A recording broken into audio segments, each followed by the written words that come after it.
Let's get a deeper look into Wonderful Precure and Mahou Tsukai Precure MIRAI Days. Hello everyone, it's Leo, and in this video we are checking out two different magazines that brought Precure articles on them. They both brought articles onto Wonderful Precure and MIRAI Days, and we're checking out some interesting things that were said in those specific articles. The magazines that we're focusing on here are Animage and Animedia, and they both brought articles into lots of Precure works that are in the works right now: Wonderful, MIRAI Days, You and Idol, and Dancing Star. In this video, we're focusing on Wonderful and MIRAI Days. I think the You and Idol article didn't bring anything new or anything different than we've already covered in the other videos. So we're focusing on new stuff that we have for Wonderful and MIRAI Days. Are you already missing Wonderful Precure? I feel like after this video, we're gonna miss it even more. So let's start with Animedia.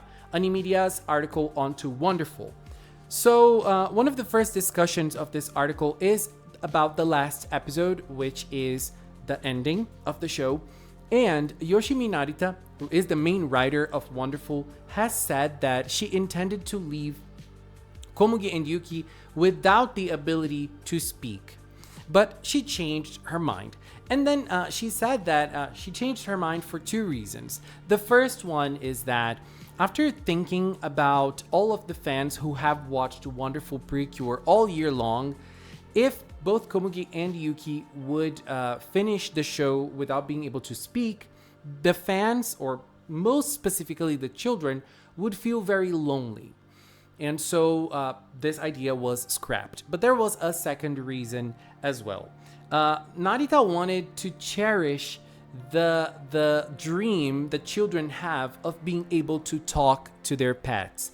And leaving both Komugi and Yuki being able to communicate is kind of an honor, an ode to that dream that children have. Very interesting, right? And now we have a little talk about both Iroha's and Satoru's relationship.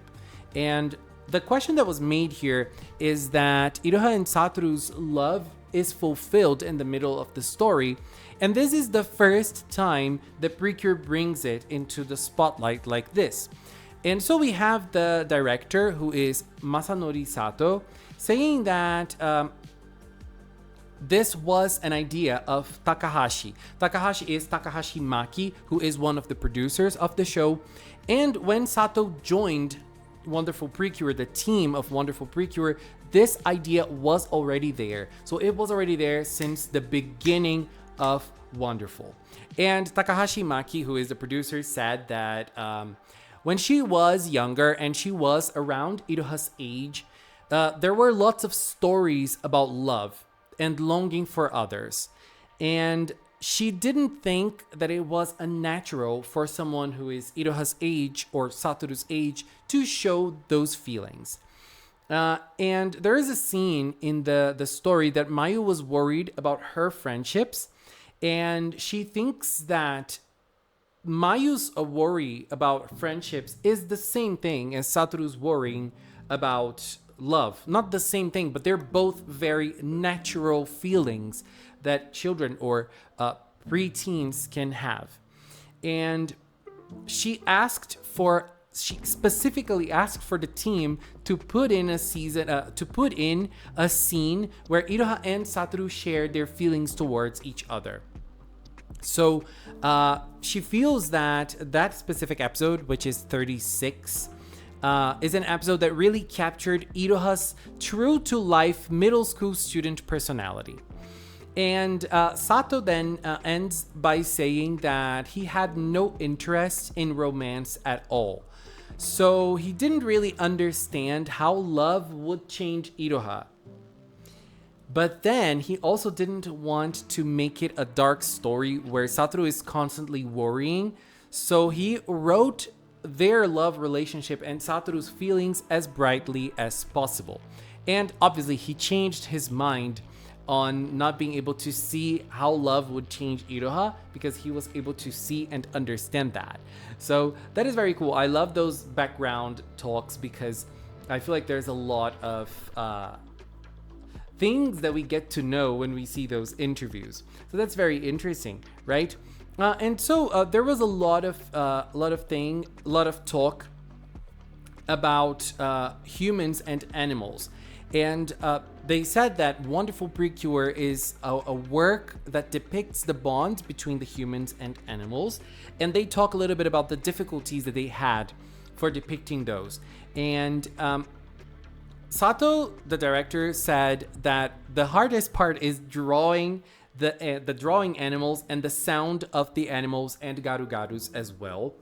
And he imagines that it was a very difficult task for the animation team, but he really enjoyed researching the ecology of animals.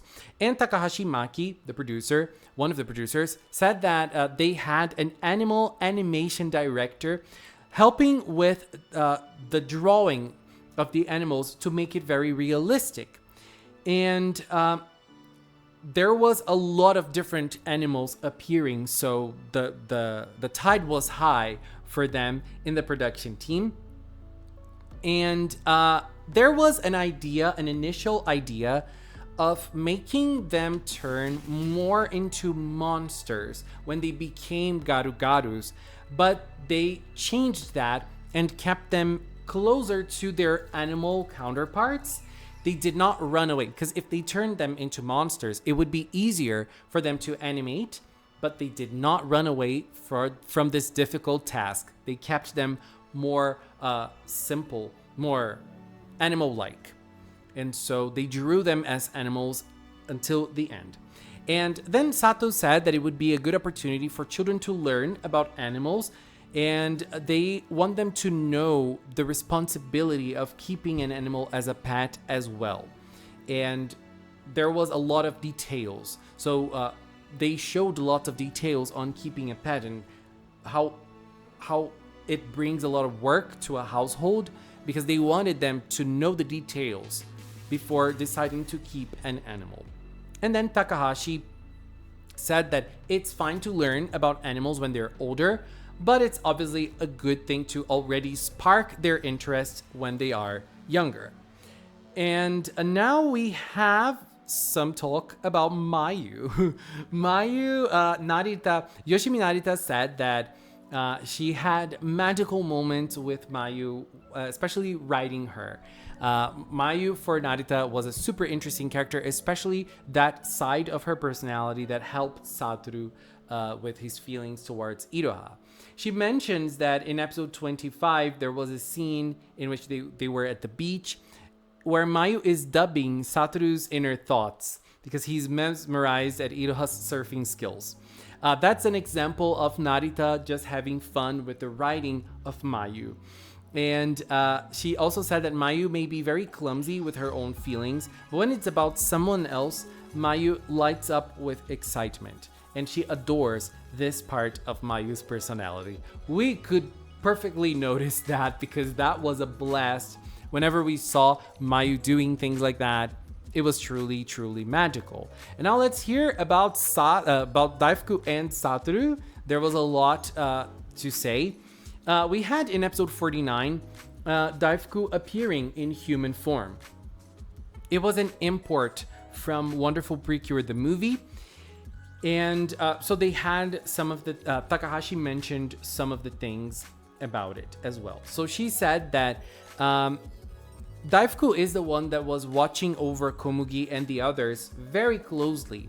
And Takahashi really wanted to clearly show the reason why Daifuku was able to transform. We haven't seen the movie yet, but in the movie, she mentions that the transformation was due to the limited power of the game prize. But the basic idea here is that Wonderful has a very strong desire to fulfill Satoru's wish. So she really wanted to show that clearly in the anime. And there is something else about Daifuku, which is now from the Animage article. In the Animage article, we have a little bit more on clearance on why Daifuku was called Aniki, which means big bro, basically. And the interesting thing about it is that this idea did not come from Narita herself. it came from the fans. Narita learned that the fans were calling Daifuku Aniki, and she imported that to the show. And she thanks the fans for this idea. And we have Mei calling him Daifuku no Aniki, so like big bro Daifuku. So this is an idea that came from the fans, and she imported this from the fans. And Narita said that she wanted to write way more things about the rabbit duo, but there were time constraints, so she couldn't write more about them. And she said that she wanted to include the plot of Daifuku's ear being bitten by a snake, which is something that we saw in the show. So she was able to sneak that in. But in terms of the overall balance of the story, the dog duo and the cat duo are the main characters, so they would have way more focus nonetheless. And now let's talk a little bit about Zakuro's feelings, which I find very interesting. This is very clarifying in lots of things. So one of the things that might have been confusing for some people is the fact that Nico-sama did not notice that Gao's true identity wasn't really Gao, it was Subaru. But then there was an explanation for that. Narita said that Gao's spirit was with Subaru, and Subaru took the form of a wolf. And so, because of this, Nico sensed Gao's presence, and she assumed that he was the real Gao. And now, focusing more on Zakuro. Zakuro knows Gao's true identity, but what are her true feelings? Were her feelings connected to Subaru or Gao? And Narita clarifies by saying that she was actually in love with Subaru. When it came to Gao, it is a different feeling that she had. The real Gao, her feeling towards him was more of an oshi.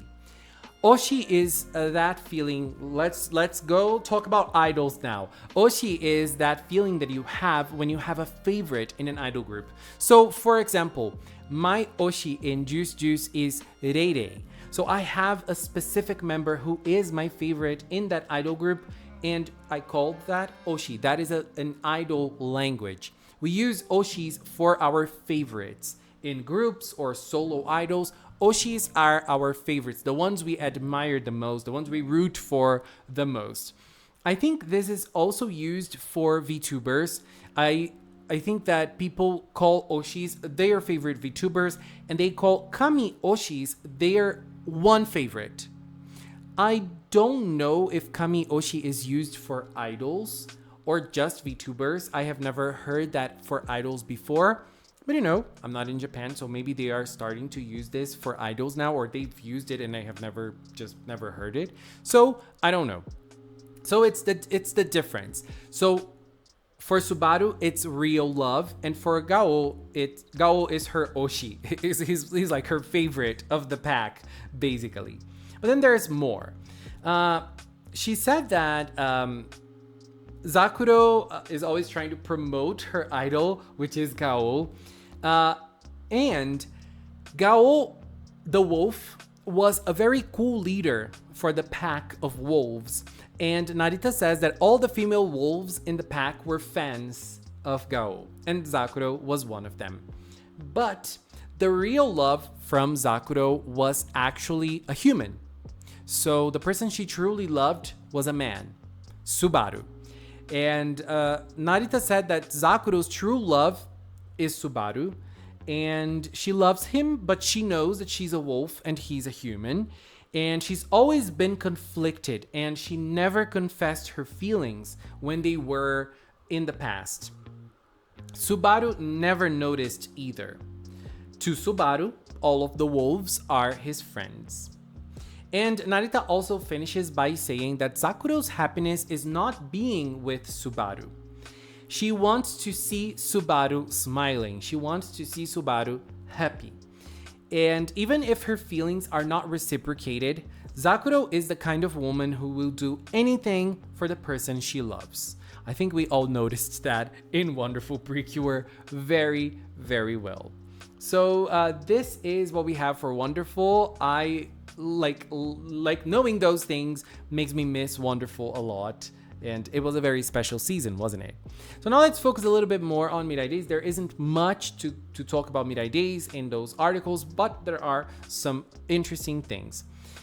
Let's start with episode 3. Remember, in this episode, we learned that Mirai always kept her curtain open to watch the moon, because the moon was probably the one that was going to bring Riko and Kotoha back. And she always slept with her curtains open. She never closed her curtains because she was waiting for them to return. And this idea was actually suggested by none other than Takahashi Rie, who is Cure Miracle's voice actor. Can you believe it? She said that this detail is something that she suggested to the staff herself. She says that in Mahou, the moon is the connection between them. And since Riko's last name, Izayoi, symbolizes that, she feels that Mirai would always want to see the moon. And she proposed this idea with a little hesitation. But when they heard this idea, Horie, who is Magical's voice actor, said that the combination of fluttering curtains and the moon is very beautiful. But then a staff member heard this, and then they snarkily said, Mirai's room has blinds, you know. But they were just kidding around, and the staff actually accepted this idea, and they started, obviously, they included this beautiful idea in the show. And it just highlighted the strong feelings that Mirai had. And I just love it. This was one of my favorite parts of Mirai so far, Mirai Days so far. We also have a little bit on Ayer. And the interviewer asked the voice actors to share a hint about the story ahead. And girl, they are professionals, so they're not sharing anything. So we have Hayami Saori saying, Ayer's true purpose is about to be revealed. Girl, I love this. It's nice that you build hype and anticipation without saying nothing. And Takahashi Rie has said that apart from him, Ayer, they are introducing some new characters. So we have to be excited about those new characters. I think Hisui is probably the one that she is mentioning the most, but there's obviously other characters as well in Mirai's classroom. We have new Mirai friends, even though they're not very relevant, but still they are new characters. And Horie said that the old friends from the previous series will make their appearances here as well, and we're going to learn the kind of lives that they're leading now. And Hayami, who is the voice of Hisui but also Ha-chan, has said, I wonder if Ha-chan will finally make her debut. I hope she does. Girl, we've been waiting. We've been truly waiting for this moment, okay? I mean, come on. Where is Ha-chan? But then Saito Ayaka, who is Mofurun's voice actor, who's doing a stellar job as Mofurun, as always, has said other interesting things as well. She said that she views her role as Mofurun as kind of an older sister to Hisui. And I really like this perspective because basically Mofurun is the baby from Mirai and Riko, just like Ha-chan, and Hisui is the younger baby because she was brought in later. So Mofurun is kind of trying to have this role. Mofurun is trying to be the voice of reason in this show lots of times. And they also mention that new characters will appear, but also old characters will make their return. The same thing that was said before, because the previous interview was Animedia and now it's Animage. I'm sorry, I did not clarify before. And Mofurun's voice actor also says something very peculiar, and I wonder what they're meaning by it. She says that there is a scene where they both snuggle up in the same bed, and this scene made them all squeal with delight by saying, yeah. and they were very happy and thrilled. But this is ambiguous. We do not know if it's Mirai and Riko or Mirai and Mofurun. Remember that Mirai and Mofurun, they sleep in the same bed, so having them snuggle up in the same bed is going to be something that is kind of cute. Everyone will go kia over it, but it's already to be expected because they sleep in the same bed already. And Mirai and Riko, on the other hand, if that's what she is hinting at here, I would love for it to be the case. I would love for it to be the case. Anyways, babies, this is what we have for those two magazines, the most interesting things that were said about both Wonderful and Mirai. If you like this type of content, leave a comment here and we might try bringing more stuff like this whenever new articles come out. So we can obviously, I feel like we are always very excited about I personally am. I love those tidbits. Girl, I am saying everything wrong today. What's going on with me? Maybe it's because it's a Friday night. I'm very hungry. I need to eat something. I don't know. But still, if you like this type of content, leave a comment. I love doing those tidbits and like little curiosities about seasons. So I find those very interesting. And anyways, this is it for now. I want to take this little time to thank the Magical Cinema production team by basically making this content, by translating the articles. I just organized them in a video and make a little script that I try to follow. I promise. I try to be organized. Doesn't happen every time. And I also want to thank the members for all the support here on YouTube, on Patreon, on Throne. Thank you very, very much. I really appreciate it. And if you've watched up to now, thank you so much as well. Thanks so much for watching, and until next time, bye bye.